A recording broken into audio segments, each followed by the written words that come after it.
La Voz de América presenta.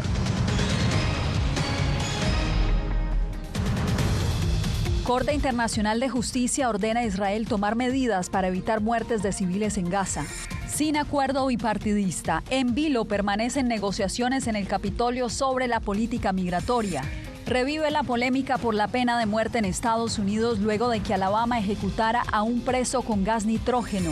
Y en Colombia los incendios forestales continúan activos y se extienden a 9 departamentos.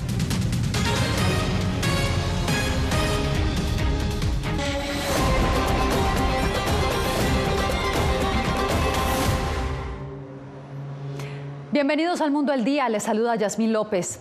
La Corte Internacional de Justicia le ordenó al gobierno de Israel tomar acciones para prevenir actos de genocidio contra civiles palestinos, pero a su vez rechazó el cese al fuego que Sudáfrica solicitó a través de una demanda. Vamos a Jerusalén con nuestra enviada especial Celia Mendoza. Celia, cuéntanos cómo respondió el gobierno de Israel a este llamado. El primer ministro Benjamin Netanyahu aseguró que ellos siguen las leyes internacionales, pero al mismo tiempo manifestó que tienen el derecho a defenderse. El ministro de Defensa fue radical acerca de la importancia de condenar a Hamás y básicamente dice que esta acusación no tiene ningún sentido.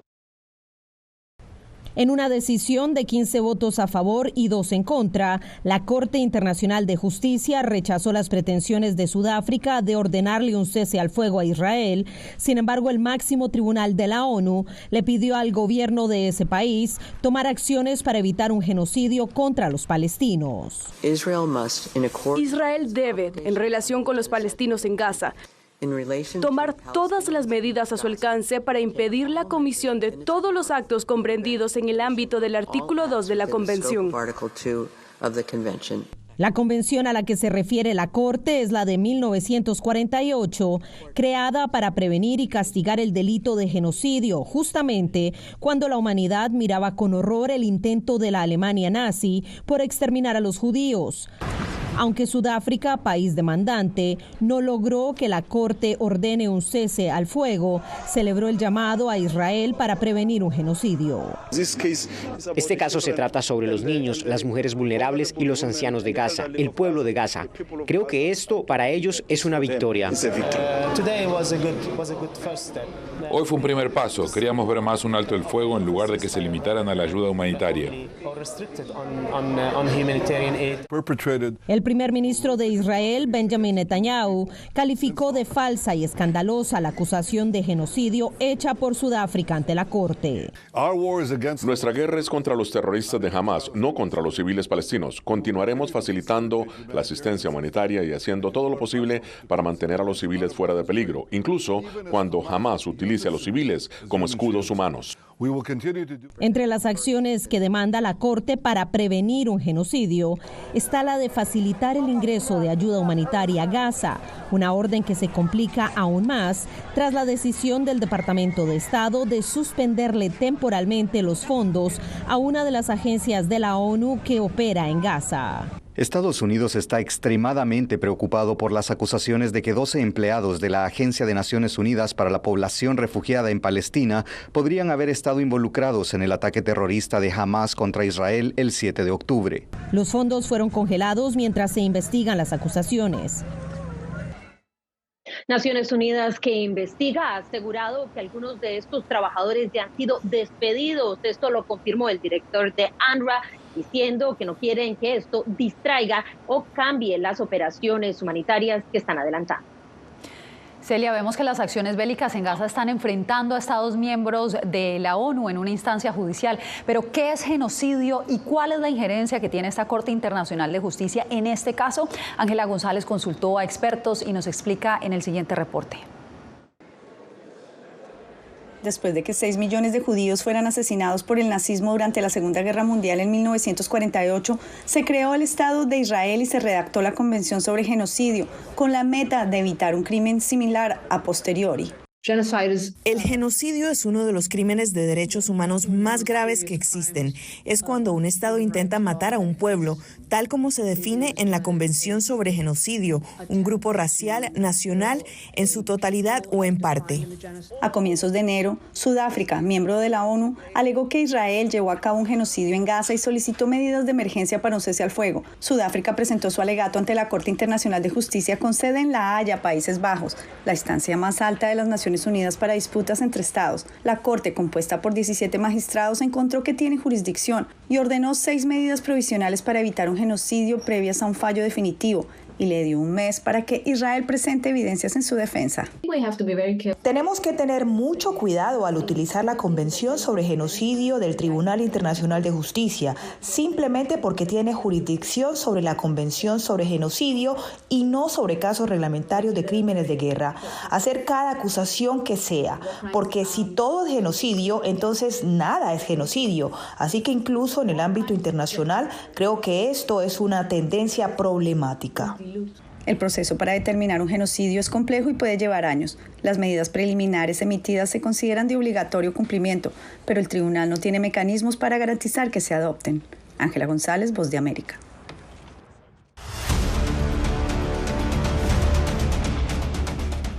Legisladores en el Congreso estadounidense siguen divididos en torno a un acuerdo bipartidista para modificar la política migratoria y así renovar la cooperación a Ucrania. De hecho, representantes republicanos se han ido distanciando de las negociaciones adelantadas durante las últimas semanas. ¿A qué se debe esta situación, Jorge Agobián?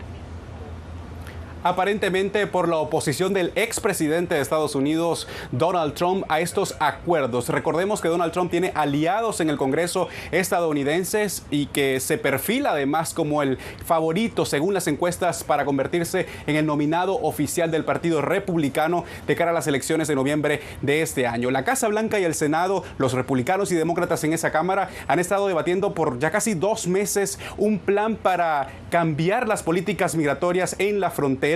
Y según la Casa Blanca, esas conversaciones continúan con el Senado hasta el día de hoy. Pero la portavoz del presidente Joe Biden envió desde aquí, desde la Casa Blanca este viernes, un mensaje a los republicanos diciendo que deben decidir, y cito, si quieren cambiar las políticas migratorias o si solo quieren ganar puntos políticos. Sin avances y más bien con posibles retrocesos, luce un acuerdo bipartidista para solicitar ayuda a Ucrania y otros países a cambio de reforzar la seguridad fronteriza y modificar la política migratoria. El presidente de la Cámara de Representantes, el republicano Mike Johnson, expresó sus discrepancias. Quería brindar una breve actualización sobre el suplemento y la frontera, ya que el Senado parece incapaz de llegar a algún acuerdo. Si los rumores sobre el contenido del borrador de la propuesta son ciertos, de todos modos habría fracasado al llegar a la Cámara. Y el favorito para obtener la nominación presidencial del Partido Republicano, según las encuestas, el expresidente Donald Trump, también se opone. Tenemos millones de personas que ingresan ilegalmente a nuestro país. Vienen de prisiones y vienen de instituciones mentales. A través de su red social, el exmandatario acusó a los demócratas por desinterés en la frontera estadounidense. Lo que actualmente se está trabajando en el Senado no tendrá sentido en términos de seguridad y cierre fronterizo. Algunos activistas rechazaron la postura del partido encabezado por Trump. Los republicanos del Congreso no están dispuestos a poner sobre la mesa políticas de buena fe que establezcan un procesamiento humano y ordenado en la frontera y retengan el asilo. Todo ocurre al tiempo que la política exterior se ha convertido en la preocupación cada vez mayor de los estadounidenses este año. Una encuesta del centro APNORC encontró que el 60% de los estadounidenses considera que la política exterior debería ser una prioridad para 2024. Frente al 41% el año pasado. Ahora, ¿por qué está relacionado la ayuda que ofrece Estados Unidos a Ucrania con las políticas migratorias y esos cambios que se quieren hacer? Pues el presupuesto presentado por el presidente Joe Biden une las dos cosas, pero los republicanos en el Senado desde noviembre del año pasado han dicho que no aprobarán nueva ayuda a Ucrania hasta que no se hagan cambios sustanciales en la frontera sur. Manténnos informados, Jorge, gracias. Y en más noticias, el estado de Alabama ejecutó este jueves a un convicto asfixiándolo con gas nitrógeno. El hecho, que configura el primer uso de este método en Estados Unidos, generó críticas, como nos informa Jacopo Luzzi. El condenado a muerte en Alabama, Kenneth Smith, fue ejecutado el jueves por la noche mediante hipoxia de nitrógeno. Se trata de la primera ejecución con este método en Estados Unidos. Las últimas palabras de Smith fueron: esta noche, Alabama hizo que la humanidad diera un paso atrás y sufriendo mucho, según su pastor. Lo que vimos fueron minutos de alguien luchando por su vida. Lo vimos jadeando y moviéndose de un lado a otro. Vimos todo tipo de cosas salir de su boca, aún con la máscara puesta. Smith fue declarado muerto casi media hora después del comienzo del procedimiento. El gas fluyó durante 15 minutos. Según periodistas presentes, Smith se retorció por 2 minutos antes de sucumbir a la sofocación después de varios minutos. El gobierno estatal dijo previamente que el nitrógeno habría hecho que Smith perdiera el conocimiento en segundos y muriera en minutos. Después de la ejecución, afirmó que todo transcurrió como se esperaba. Parece que Kenneth Smith trató de contener la respiración tanto como fuera posible. También luchó un poco contra las ataduras, pero hubo algunos movimientos involuntarios y algo de respiración agónica. Ahora Alabama ha sido blanco de una fuerte condena por esta ejecución, incluso por parte de Naciones Unidas, que la definió como inaceptable. Podría equivaler a tortura, trato inhumano y degradante, en violación de los tratados de derechos humanos que Estados Unidos ha firmado. Alabama, no obstante, reiteró que continuará utilizando el gas nitrógeno en futuras ejecuciones, mientras otros estados podrían explorar el uso de este nuevo método. Estados Unidos es el único país en las Américas donde aún existe la pena de muerte. Jacopo Luzzi, Voz de América. Un jurado ordenó al expresidente Donald Trump compensar a la escritora E. Jean Carroll con la suma de $83 millones por el caso de difamación que ella entabló contra él. El veredicto se centraba solamente en el monto que debería pagar el expresidente. Nos vamos a Colombia porque en alerta continúan las autoridades por los 34 incendios forestales que arden desde hace una semana. Bomberos y soldados intentan controlar las llamas que amenazan a Bogotá y otros 9 departamentos, como nos informa Jair Díaz. Nos hemos trasladado muy cerca al puesto de mando unificado que han dispuesto las autoridades aquí en Bogotá, en el cerro conocido como El Cable, donde más de 300 personas, entre socorristas, militares y bomberos, continúan tratando de apagar esas llamas y ese humo que está afectando la calidad del aire en Bogotá. Una emergencia ambiental ocurrida esta semana y que está afectando a 9 departamentos del país a raíz del fenómeno del Niño. El presidente Gustavo Petro solicitó ayuda internacional. En el siguiente informe les contamos. Estas imágenes devastadoras demuestran la magnitud de la emergencia en Colombia, ocasionada por 34 incendios forestales a raíz de las altas temperaturas generadas por el fenómeno climatológico El Niño, que golpea a 9 departamentos y está acabando con decenas de hectáreas de bosques en el país andino. 800 voluntarios tenemos en este momento activos y no nos iremos de los territorios hasta que logremos controlar este incendio forestal. Día y noche, socorristas luchan para controlar el fuego que no da tregua y ya ha arrasado con más de 17.000 hectáreas, afectando a más de 600 municipios. Estados Unidos, Chile, Perú y Canadá extienden su mano al gobierno de Colombia para combatir este flagelo natural. Nos unimos al pueblo colombiano en lamentar la pérdida de flora, fauna y daños a la propiedad. Uno de los incendios que más preocupa es el del cerro El Cable en Bogotá. El humo se extiende y está afectando la calidad del aire y las operaciones aéreas. Estamos viendo una situación difícil, vamos a evaluar cómo evoluciona esto en las próximas horas y con base en eso vamos a tomar decisiones eventualmente sobre la calidad del aire y eventual restricción. El presidente de Colombia, Gustavo Petro, dijo que más de 600 efectivos militares están dedicados a estas labores y agregó que se necesita más ayuda para apagar el fuego. Activamos todos los protocolos para buscar ayuda internacional. En la medida que sabemos que si adelante en estos próximos días y semanas se van a incrementar los hechos de crisis. 260 incendios se han registrado en Colombia en lo que va del año. Los departamentos de Cundinamarca y Santander han sido los más afectados. Jair Díaz, Voz de América, Bogotá. Murió en Panamá uno de los 222 expatriados por el gobierno nicaragüense en febrero del 2023. Se trata de Michael Haley, una figura destacada como presidente de la patronal de Nicaragua y como activista por las libertades públicas. Donaldo Hernández nos informa. La muerte de Michael Haley ha conmocionado a muchos nicaragüenses. Esto nos ha provocado indignación, nos causa dolor. Mike tenía un enorme corazón.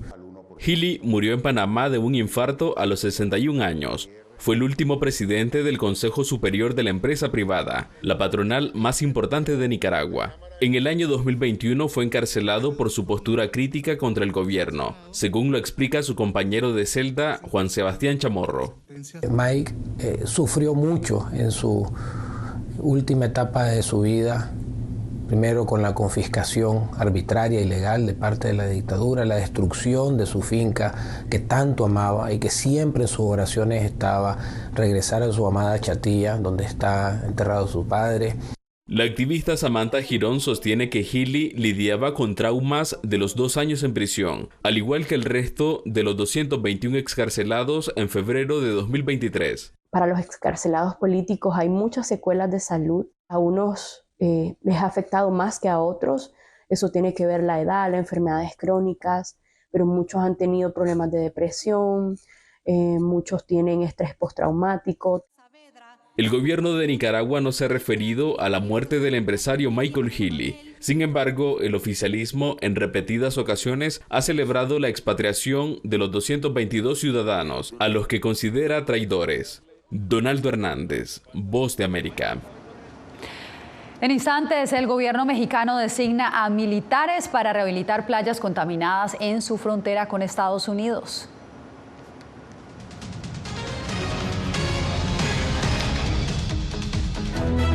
Tres meses después del ataque de Hamas en territorio israelí, Seguimos. Celia Mendoza, corresponsal de La Voz de América, regresa al terreno donde la guerra continúa. Esta es la escena de más de una semana. Para brindar reportes precisos, balanceados y de interés. Justo pueden observar en el cielo. Siga nuestra cobertura especial en nuestras redes sociales y en vozdeamerica.com. El crimen organizado asesinaba a los chicos y luego cremaba los cuerpos. Periodismo, la prensa libre importa, una coproducción de La Voz de América y Latina. Sí que es complicado hablar acá de libertad de expresión. Disponible en vozdeamerica.com. Soy Diva Lizette Cash, periodista y presentadora de La Voz de América. Ir más allá de la noticia, escuchar las voces de las minorías y de las comunidades más vulnerables para informar sobre sus necesidades y logros es mi pasión. Desde Washington, visibilizar la diversidad étnica de Estados Unidos y de la comunidad hispana es parte de una pasión que compartimos en La Voz de América, donde la prensa libre importa. Que empiecen a callar a periodistas, que empiecen a callar medios. Periodismo, la prensa libre importa. Una producción especial de La Voz de América. Porque al final lo que está en juego no solo medios de comunicación, sino la democracia de un país. Disponible en vozdeamerica.com.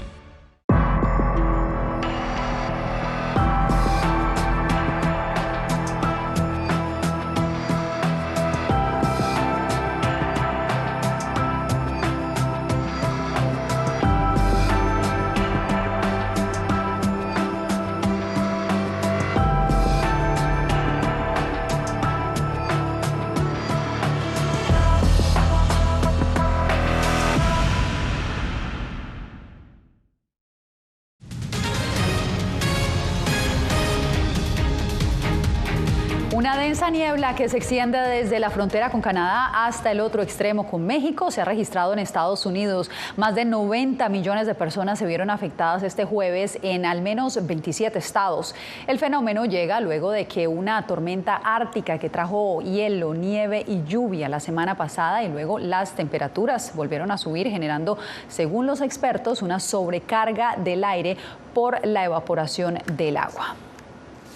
México designó militares para combatir la contaminación en las playas fronterizas. Vicente Calderón con la información. La planta tratadora de aguas negras, que causa gran parte de la contaminación que afecta playas de México y Estados Unidos, será reparada por el ejército mexicano. El señor presidente determinó que esta obra fuera ejecutada por la Secretaría de la Defensa Nacional. Desde 2014, estas lagunas, donde debería tratarse el drenaje de Tijuana, presentan fallas, derramando al mar agua tan sucia que incluso ocasiona el cierre de las playas fronterizas de California.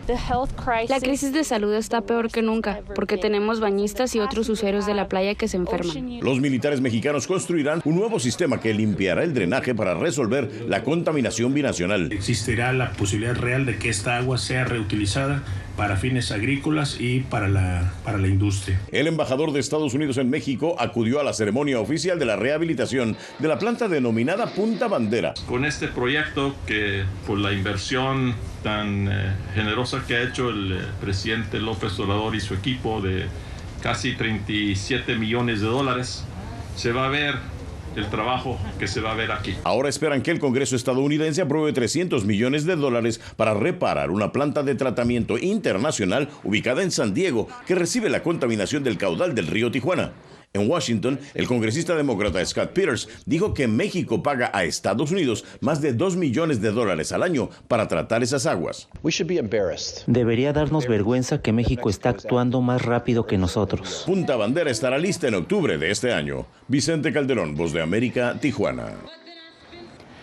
El Tribunal Supremo de Venezuela ratificó hace minutos la inhabilitación por 15 años contra la candidata presidencial opositora María Corina Machado, lo que le impide participar en las elecciones presidenciales de este año.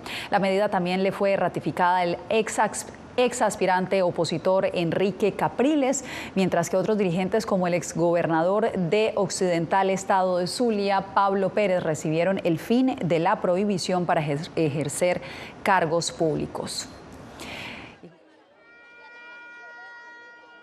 Acuerdos que firmaron el gobierno venezolano y la oposición en octubre pasado, pautando las garantías para una elección presidencial en la segunda mitad del 2024. Tras el pacto, Estados Unidos alivió las sanciones al sector del petróleo y de gas. Los comentarios de Maduro surgen después de que más de 30 civiles y militares han sido detenidos en los últimos días y acusados de conspirar contra el gobierno. Escuchemos. Los acuerdos de Barbados están heridos de muerte. Los declaro en terapia intensiva. Ojalá podamos salvar los acuerdos de Barbados y empujar a través del diálogo grandes acuerdos de consensos nacionales, de verdad, cara a cara, sin cartas escondidas. A través de un comunicado, la Plataforma Unitaria Democrática dijo que rechazan enérgicamente la nueva ola represiva del régimen al repetir el patrón de violación de derechos humanos que por años ha utilizado. Bien, usted no se mueva porque al regresar, ¿cómo va Honduras tras 2 años de presidencia de Xiomara de Castro? Le contamos.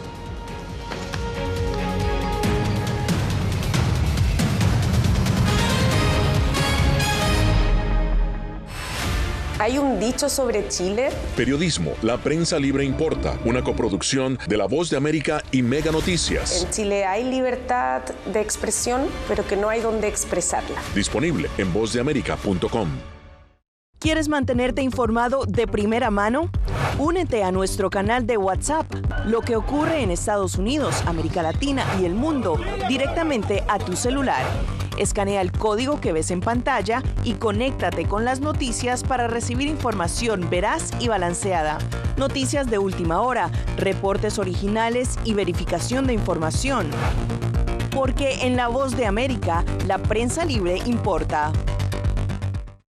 Soy Jorge Agobián, corresponsal de La Voz de América en la Casa Blanca. Nuestro trabajo es conectar a Latinoamérica con Washington. Aquí somos la voz, oídos y ojos de nuestro continente para reportar lo que se decide en Estados Unidos e impacta en nuestros países. Traemos a esta sala de prensa las preguntas que la gente se hace y hablamos en un lenguaje sencillo para explicar las políticas globales, sus defensores y detractores. Y lo entregamos a nuestra audiencia para que saque sus propias conclusiones. Porque en La Voz de América, la prensa libre importa. Siento miedo de ejercer periodismo. Periodismo, La Prensa Libre Importa, una coproducción de La Voz de América y Teleamazonas. Siento miedo de decir que soy periodista. Disponible en vozdeamerica.com. ¿Cómo ¿Cómo decidió este grupo de hombres no acabar con la civilización? Presentamos De Yalta a Malta, una serie documental que analiza las relaciones y amistades entre los líderes de la Guerra Fría. Cómo interactuaron, cuándo se conocieron y llegaron a discutir el destino del mundo. Es un lado de la historia que usted necesita ver. De Yalta a Malta. Vean los 5 episodios ahora mismo en VOA Plus.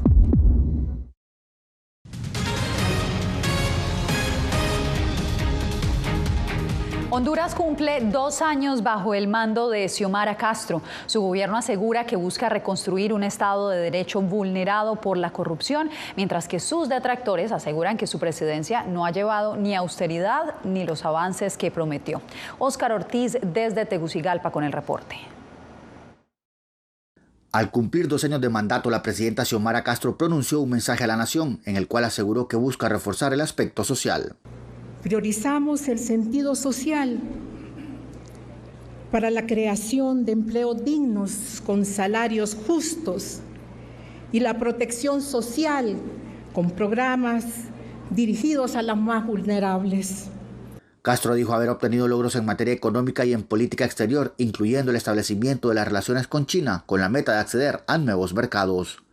El analista Kenneth Madrid considera que la gestión de Castro aún no logra un cambio sustancial. La austeridad no llegó y ahora prácticamente estamos en la misma circunstancia de los gobiernos anteriores. Segundo punto, no hubo una mejoría en los sistemas de salud ni educación. Ha tardado mucho, ha ido de manera muy lenta. Rodolfo Pastor, ministro de la Presidencia, dijo que el gobierno busca reconstruir un Estado de Derecho vulnerado por la corrupción. La garantía es que seguimos avanzando en el proceso de establecer en el país una comisión internacional que a lo largo de varios años, porque esto no toma un año, no toma unos meses, a lo largo de varios años se va a instalar en Honduras y va a llevar a cabo un trabajo riguroso que nos permita fortalecer el trabajo de los entes operadores de justicia en nuestro país. Castro presentó su informe ante el Congreso Nacional y ante la comunidad internacional. Este fin de semana, la mandataria planea encabezar una marcha en apoyo a sus 2 años de gobierno. Óscar Ortiz, Voz de América, Tegucigalpa. Hacemos una nueva pausa, usted no se mueva, volvemos en instantes. Hola, soy Natalí Salas Guaitero, conductora de La Voz de América. Desde pequeña desarrollé un gran deseo por darle voz a aquellos que son invisibles por una u otra razón. Ya ha sido reforzada. Me enorgullece ser parte de La Voz de América, un equipo en el que la ética y la búsqueda de la verdad siempre son el norte. Desde Washington les informó Natalí Salas Guaitero. Ser periodista es una gran responsabilidad porque somos defensores de principios de libertad y para mantenerlos, la prensa libre importa.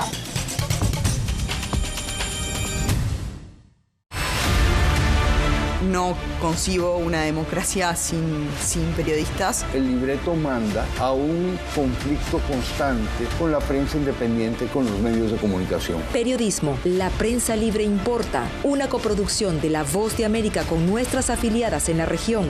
Se ejerció esta profesión con mucho miedo. ¿Cuántos periodistas van muertos ya? Por decir la verdad. Disponible en vozdeamerica.com.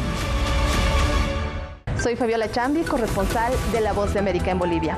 Retratar la complejidad de mi país para una audiencia internacional le ha dado una nueva perspectiva a mi labor como periodista.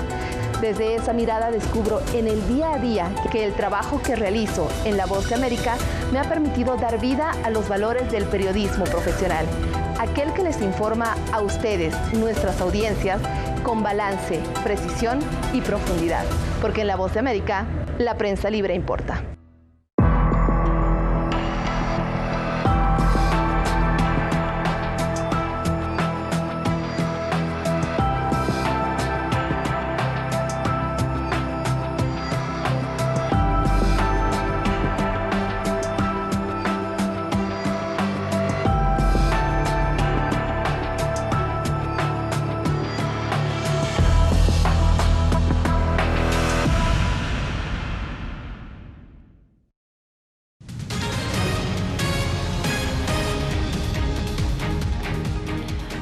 Tal como ocurre cada invierno, los exuberantes bosques del centro de México se tiñeron de naranja con las miles de mariposas monarca que escapan de las frías temperaturas en Canadá y Estados Unidos. Ellas pueden viajar hasta 3.000 kilómetros hacia el sur, pero las frágiles mariposas tienen cada vez una población más pequeña. Justamente por eso fueron declaradas por la Unión Internacional para la Conservación de la Naturaleza como una especie vulnerable. Nos despedimos con estas lindas imágenes. Gracias por acompañarnos en esta semana de información. Que tengan un feliz fin de semana. Les informó Yasmín López.